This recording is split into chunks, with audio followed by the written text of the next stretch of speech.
you know, the fate was mainly, you know, Hispanic community. Half of it was, and half of it was all family. You know, Yeah. town was nothing but Melendez's, Garcias, and Casinas. So,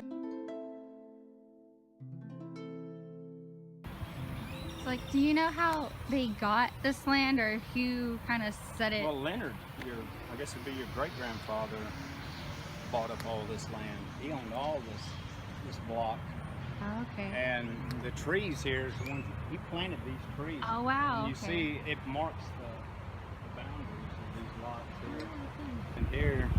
And yeah, these were little bitty, from what I was told, little bitty saplings, you know, about a foot tall when he planted all these. And you know, it's been 50 or 60 years ago.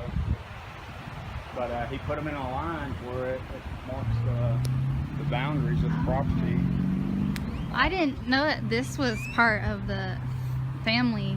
Is this house part of the family? Because I have the house it's was been. not, the land was. Oh, okay.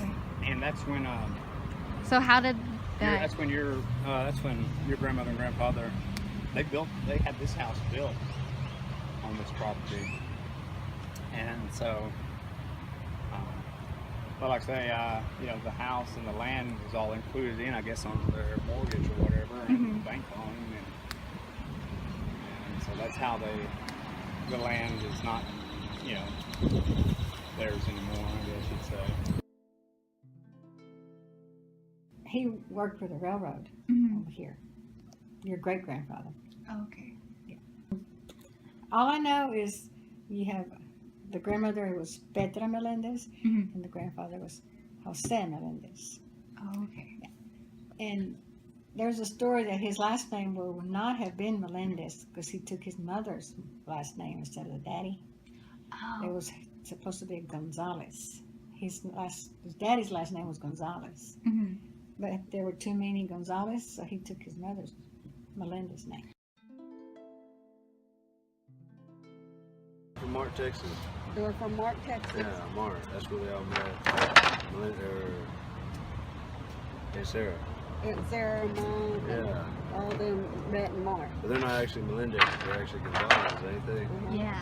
Because they just changed their last name just so, because there was too many damn Mexicans. Say that. I mean, Too many damn Mexicans.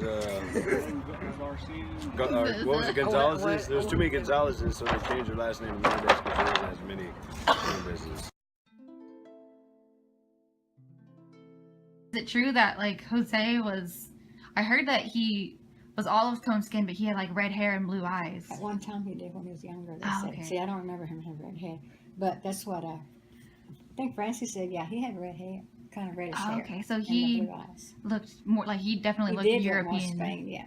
Oh, okay. And then what about Grandma Melendez Petra? was more of an Indian in her. She had the darker features and the high cheekbones and, you know, the forehead and the dark hair, you know.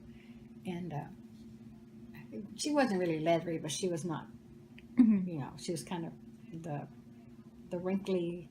That may have been because she worked hard outside, maybe, you know. Yeah. But Grandfather Melendez, of course, we knew him with gray hair, but I knew he had the light eyes, and he was a short man when we were with him. But he was probably not real short as a young man.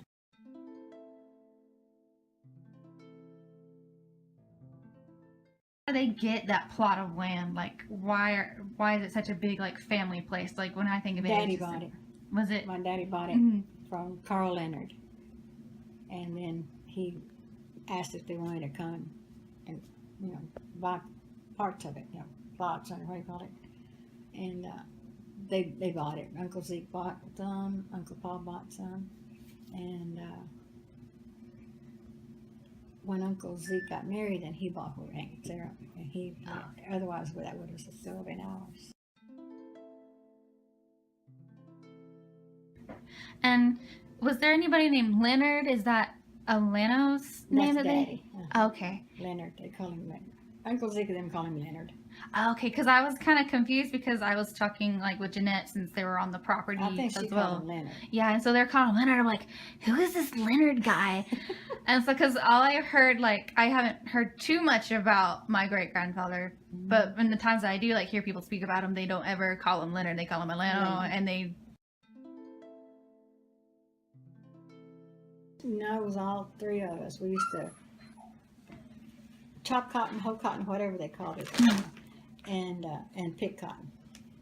Yeah, all three of us did. Oh, okay. Was that like a summer job or was it yearly? It was Like kind of year-round. the summer and then early fall because you had the cotton season up until end of September probably. Okay. Was it near y'all's house that y'all grew up in or no? No, it was in farms, different farm people that we would go work for them. Mm-hmm.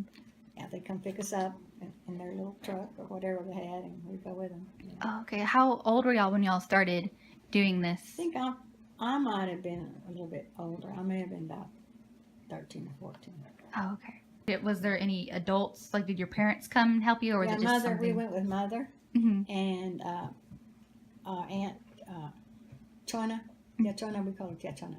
She and mother would be the ones with us. It'd be her crew, her kids, and mother, and us. They would be the adults, but there were no men. Okay. No men would do it. Uh-uh.